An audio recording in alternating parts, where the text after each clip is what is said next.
राधे राधे, जय श्रीमन नारायण, हरे कृष्णा। कैसे हैं आप लोग? आशा करती हूँ कि श्री राधा रानी की कृपा आप सभी पर बनी रहे, आप सभी स्वस्थ और अच्छे हो। इसी कामना के साथ आज हम सुनेंगे राधा नाम की महिमा। तो चलिए कहानी को शुरू करते हैं और सुनते हैं। एक बार एक संत जी किसी गांव के निकट आश्रम पर भागवत जी की समाप्ति कथा कर रहे थे। तीसरे दिन के वृतांत में वह कथा करते हुए बताने लगे, अनेक प्रकार के लोग जो पाप कर्म करते हैं उन्हें अनेक प्रकार के नरकों में जाना पड़ता है, लेकिन एक उपाय है जिनके द्वारा नरकों में जाने से बचा जा सकता है। कोई एक बार सच्चे हृदय से राधा नाम पुकार ले तो वह नरक जाने से बच जाता है। एक सेठ जी थे जो रोज आकर सत्संग सुना करते थे। सत्संग समाप्ति के पश्चात वह संत जी के चरणों में आकर बड़े जोर से रोने लगे। संत जी ने कहा, अरे सेठ जी, क्या हुआ? आप क्यों रोते हो? तुम्हारा मन उदास क्यों है? तभी सेठ जी रोते हुए कहते हैं, भगवान, आपकी कृपा से मुझे सब कुछ प्राप्त है, पर मेरे मन को एक बड़ी चिंता सताती है। संत जी कहते हैं कि कहिए, आपको कौन सी चिंता सताती है? आप क्यों उदास और विचलित रहते हैं? तभी सेठ जी कहते हैं, आज आपने भागवत कथा में नरकों का वर्णन किया और वर्णन करते हुए बताया कि जीवों को अनेक पापों से नरकों की प्राप्ति होती है, लेकिन एक उपाय करने से जिसके द्वारा नरकों में जाने से बचा जा सकता है। तो प्रभु, मैं तो आपकी शरण में हूँ, रोज सत्संग सुनने आता हूँ। मेरे मन में तो यह विश्वास है कि आप संतों की कृपा से, भागवत की कृपा से मेरा उद्धार अवश्य हो जाएगा। परंतु मेरा एक छोटा भाई है जिसकी उम्र लगभग 50 साल है। वह ना तो सत्संग में जाता है, न परमात्मा पर विश्वास करता है और ना ही कभी प्रभु के नाम का सुमिरन करता है। तो प्रभु, उसका उद्धार कैसे और किस प्रकार होगा? मुझे बड़ी चिंता सताती है। मैं उसे बहुत बार समझाने का प्रयास करता हूँ, परंतु वह सुनता ही नहीं है। इस संसार के काम तो होते ही रहेंगे, तुम भगवान के नाम का स्मरण भी किया करो। तब वह कहता है, ऐसा करने से कुछ भी नहीं होता भैया, तुम भी मत किया करो। मैं जितना आस्तिक हूँ, प्रभु के प्रति जितनी मेरी आस्था है, वह उतना ही कट्टर और अविश्वासी है। तब संत जी ने कहा, क्यों चिंता करते हो? एक दिन उसका भी उद्धार अवश्य हो जाएगा। सेठ जी रोते हुए कहने लगते हैं, हे भगवान, उसका उद्धार कब, कैसे और कौन करेगा? आप जैसे महापुरुष हमारे गांव आए हैं, मुझे तो आप पर ही यकीन है। आप ही उसका उद्धार करके जाइएगा। अब आप कैसे भी कृपा करके मेरे घर आइए और एक बार तो उसके मुख से श्री राधा नाम का उच्चारण कराइए। तब सेठ जी की विनय सुनकर संत जी कहने लगे, ठीक है, कल सत्संग समाप्ति के पश्चात मैं आपके घर अवश्य आऊँगा, परमात्मा का सुमिरन अवश्य कराऊँगा। दूसरा दिन हुआ, सेठ जी अपने घर गए, संत जी के आने का इंतजार करने लगे। आश्रम पर कथा की समाप्ति हुई। अब संत जी अपने वचन के अनुसार सेठ जी के घर पहुँचे। जैसे ही घर पहुँचे, सेठ जी ने बड़े श्रद्धा भाव से संत का स्वागत किया। उन्होंने अपने भाई को बुलाकर कहा, संत जी आज हमारे घर पधारे हैं, उनका दर्शन कर लो। वह अंदर से बैठे बैठे कहने लगा, मुझे न किसी संत से मिलना है और न ही किसी के दर्शन करने हैं। मुझे भगवान से मिलने की इच्छा नहीं है। तुम ही इनकी सेवा करो, अब तुम ही उनका पेट भरो। संत जी ने जब यह वचन सुने, सेठ जी रोते हुए कहने लगे, भगवान जी, देखा आपने, आपके सामने ही आपका अपमान कर दिया। संत जी कहने लगे, सेठ जी चिंता न कीजिए, सब कुछ अच्छा होगा। अब सेठ को दिलासा देते हुए संत जी पलंग से उतरे और उसके भाई के कक्ष में गए और उसके कंधों पर हाथ रखकर कहने लगे, और बताओ आज तक कितना कमाया? वह संत जी को इस प्रकार अपने नज़दीकी देखकर कहने लगा, अपना हाथ मेरे कंधे से हटाओ।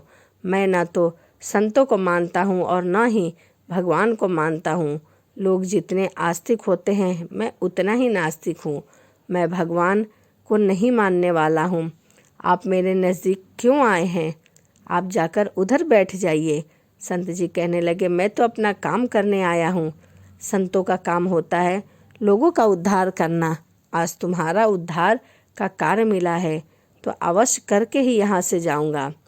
वह सेठ का भाई भी बड़ा कट्टर था। वह कहने लगा, आपको किसी का भी उद्धार करना है तो कर लीजिए, परंतु मेरा उद्धार आप नहीं कर सकते हैं। मैं कुछ भी नहीं करने वाला हूँ। सेठ के भाई को देखकर संत जी मुस्कुराए और कहने लगे, एक बार राधे राधे बोल दो। वह सेठ का भाई कहने लगा, मैं कुछ भी नहीं बोलूँगा। संत जी ने फिर से कहा, एक बार राधे राधे बोल दो। वह कहने लगा, नहीं कहूँगा।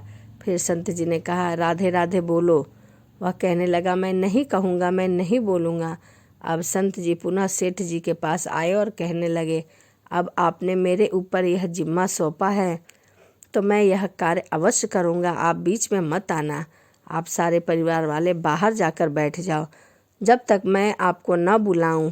आप सभी परिवार में से कोई भी व्यक्ति कक्ष में ना आए। अब इस प्रकार सेठ जी अपने परिवार सहित बाहर आकर बैठ गए। अब कक्ष में सिर्फ संत जी और सेठ जी का भाई था। संत जी ने पुनः प्रेम से कहा, अरे भैया एक बार तो राधे राधे बोल दो। वह कहने लगा, मैंने आपसे कह दिया ना कि मैं नहीं कहूँगा तो नहीं कहूँगा।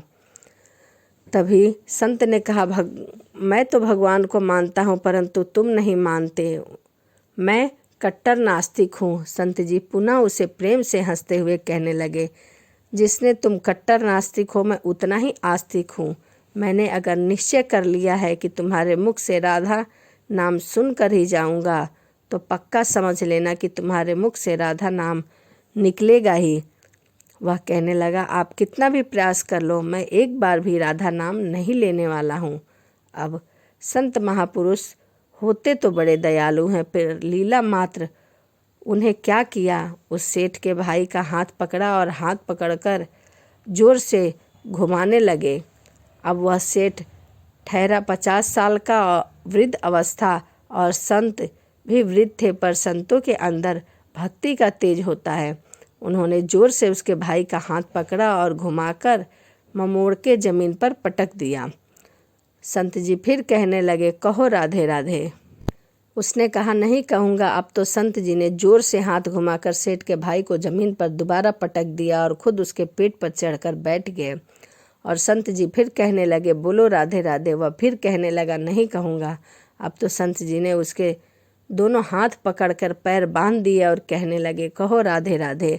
अब ऐसी अवस्था में वह सोचने लगा कि लगता है यह संत मुझे मार कर ही छोड़ेगा। उसने बिना इच्छा के एक बार ऐसे ही कह दिया, राधे राधे। जैसे ही उसने राधे राधे कहा, संत जी ने उसके हाथ पैर खोल दिए, उसको बंधनों से मुक्त कर दिया, उसे बाहर छोड़ दिया और बाहर आकर कहने लगे, सेठ जी आपका कल्याण हो गया है, आपके भाई का भी कल्याण हो गया है। सेठ जी कहने लगे, अंदर से तो बहुत तेज तेज आवाज़ आ रही थी। तब संत जी कहने लगे, आपने काम ही ऐसा दिया था। आपने कहा वह नास्तिक है, कभी कुछ बोलता ही नहीं। आज आपके भाई ने राधे राधे नाम का उच्चारण कर लिया है, इसका कल्याण हो जाएगा। अब मैं जा रहा हूँ, कल से पुनः मेरी कथा है। अब संत जी तो अपने स्थान पर लौट गए। सेठ का भाई जमीन से उठकर अपने भाई से कहने लगा, यह कैसे संत है, मुझसे झगड़ा करने आ गए हैं, मेरे ऊपर चढ़कर बैठ गए और कहने लगे कि राधे राधे नाम का उच्चारण नहीं करोगे तब तक मैं तुम्हारे ऊपर ऐसे ही बैठा रहूँगा। अब उसकी बातें सुनकर सेठ जी को बहुत तेज से हंसी आने लगी। वह हंसते हुए मन से भगवान को धन्यवाद देते हुए कहने लगे, हे प्रभु, आपके संत भी बड़े दयालु है, खुद कष्ट सहकर भी लोगों का कल्याण करते हैं। समय व्यतीत होता गया। मुश्किल से 5-6 महीने ही गुजरे थे कि अचानक एक दिन छोटे भाई का देहांत हो गया। सेठ के भाई का देहांत हो गया। शरीर समाप्ति के पश्चात आत्मा से अलग हो जाती है। वह आत्मा ही ऊपर यमराज के पास जाकर सारे हिसाब किताब देती है। अब इस व्यक्ति का भी हिसाब किताब करने का समय आ गया था। यमराज ने चित्रगुप्त से कहा, जो आज इंसान हमारे पास लाया गया है, इसका हिसाब क्या है। चित्रगुप्त कर्मों का हिसाब देखकर बनाने लगे और कहने लगे कि हे भगवान, इसने अपने जीवन में कभी भी परमात्मा का नाम सुमिरन नहीं किया है। यह सदा पाप ही पाप करता था, इसे तो सीधे नरक भेज दिया जाए। अब यमराज के आदेश के अनुसार जैसे ही उसे नरक भेजा जा रहा था तभी चित्रगुप्त ने कहा, भगवान एक बात और है। यमराज जी ने कहा, कौन सी बात है, जल्दी कहो। चित्रगुप्त ने कहा, भगवान एक बार संतों के कहने पर इसने राधा नाम का उच्चारण किया था। अब एक बार राधा नाम के उच्चारण का क्या फल है? यमराज ने दूतों से कहा, थोड़ी देर रुक जाइए, इनका हिसाब किया जाएगा, इसके बाद ही इसे नरक में भेजा जाएगा। यमराज ने पुनः चित्रगुप्त से कहा, जल्दी से इसका हिसाब देखो और कहीं इसने परमात्मा का नाम उच्चारण तो और नहीं किया। चित्रगुप्त ने पुनः सारा हिसाब किताब देखकर कहने लगे, भगवान इसने एक बार ही राधा नाम का उच्चारण किया है, वो भी संत के कहने पर। उसके अलावा कहीं भी नहीं उच्चारण किया है, दिल से भी नहीं किया है, बस ऐसे ही राधा नाम का उच्चारण किया था। जीवन पाप में है, अब क्या किया जाए? तब यमराज ने उसी इंसान से पूछा, एक बार बताओ, हम तुम्हें पहले राधा नाम उच्चारण का फल दें या तुम्हें नरक में भेज दे? तब भक्त हाथ जोड़कर कहने लगा, भगवान नरक में तो जाना ही है, इससे अच्छा है आप मुझे एक बार राधा नाम के उच्चारण का फल दे दे, फिर मुझे जहाँ चाहे आप भेज देना। अभी यमराज जी अपनी पुस्तक खोल कर देखने लगे कि एक बार राधा नाम के उच्चारण का क्या फल है।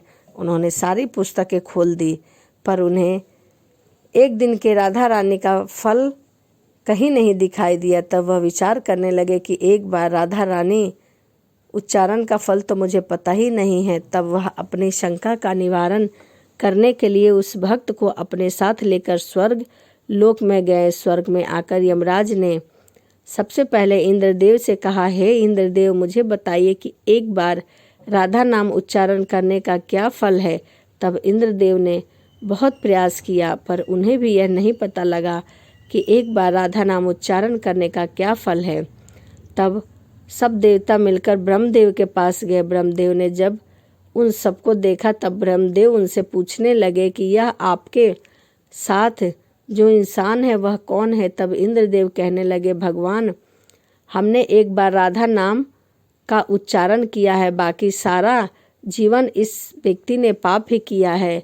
हमें तो पता ही नहीं है कि राधा नाम के उच्चारण का फल क्या है, इसीलिए हम आपके पास इसे लेकर आए हैं। तब ब्रह्मा जी ने कहा, बड़ा प्रयास किया है, राधा नाम उच्चारण का फल क्या है अब इन्हें भी पता नहीं चला। ब्रह्मा जी को भी पता नहीं था। तब ब्रह्मदेव कहने लगे कि हम सब मिलकर इसे अपने साथ लेकर भगवान शिव के पास चलते हैं, उन्हें अवश्य ही पता होगा।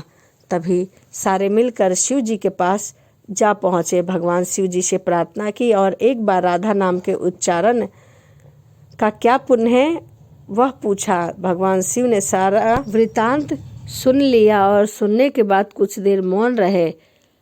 तब एक बार राधा नाम के उच्चारण का फल मिलता क्या है, इसका जवाब देने के लिए महादेव ने बहुत प्रयास किया, पर वह भी राधा नाम की महिमा नहीं बता सके। तब शंकर जी कहने लगे कि हम सब मिलकर भगवान श्री कृष्ण के पास चलना पड़ेगा, क्योंकि वही राधा तत्व को जानते हैं। ऐसा सोचकर सब देवी देवता भगवान शंकर के साथ मिलकर उस इंसान की आत्मा को लेकर भगवान श्री कृष्ण के गौलोक धाम में पहुंच जाते हैं। गौलोक धाम में भगवान श्री कृष्ण राधा जी के साथ अपने आसन पर विराजमान थे। भगवान श्री कृष्ण ने सब देवी देवताओं का सम्मान किया और उनसे पूछा कि आज अचानक से आने का क्या कारण है।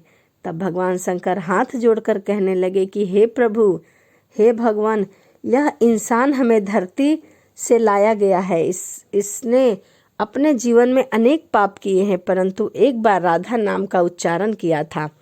यमराज जी को पता ना कर सके कि एक बार राधा नाम के उच्चारण का क्या फल होता है। तब वह इसकी जानकारी लेने के लिए इंद्र जी के पास गए। इंद्र जी के पास भी इनकी जानकारी नहीं थी। फिर स्वर्ग से होते हुए ब्रह्मलोक आए, फिर ब्रह्मलोक से होते हुए शिवलोक पहुँचे। अब हम सब इन्हें अपने साथ आपके पास लेकर आए हैं। अब आप बताइए, एक बार राधा नाम के उच्चारण का क्या फल होता है। इस प्रकार बातें चल ही रही थी। तब श्री कृष्ण के पास बैठी हुई राधा रानी बहुत जोर जोर से हंसने लगी। तब श्री कृष्ण ने कहा, हे राधिके, तुम क्यों हंस रही हो? तुम्हारे हंसने का क्या कारण है? तब राधिका कहने लगी कि हे भगवान, अभी तक इन्हें राधा रानी के नाम का महत्व समझ नहीं आया। तब भगवान शंकर जी कहने लगे, हे महारानी, हे राधिके के नाम का क्या असर है, आप हमें अवश्य बताइए। तब राधिका जी कहने लगी, हे महादेव, आप खुद सोचिए, इस व्यक्ति ने एक बार राधा नाम का जाप किया तो वह एक बार राधिका के नाम जपने से स्वर्ग लोक की सैर करके आया, ब्रह्मलोक शिवलोक के दर्शन मिल गए और अब गौलोक में भी आया है। आपके महादेव लोक में आपका इसने दर्शन किया है। आज एक बार उच्चारण के प्रभाव से यह सबको साथ लेकर गौलोक धाम तक पहुंच गया है और मेरे भी दर्शन, श्री कृष्ण के भी दर्शन हो गए। इससे अधिक राधा नाम का क्या फल हो सकता है, आप ही बताइए। तब राधिका जी ने इस प्रकार एक बार राधा नाम का पूरा महत्व बताया। यमराज कहने लगे, यह तो बड़ा ही अत्यंत फल है। जो व्यक्ति नरक में जाने वाला था वह एक बार राधा नाम के उच्चारण से सब लोगों की यात्रा कर आया है। भगवान श्री कृष्ण और राधा रानी के चरणों में उपस्थित हो गए। इससे अधिक फल और क्या हो सकता है। तभी फिर से यमराज कहने लगे, भगवान, क्या अब इसे नरक में जाना आवश्यक है या नहीं।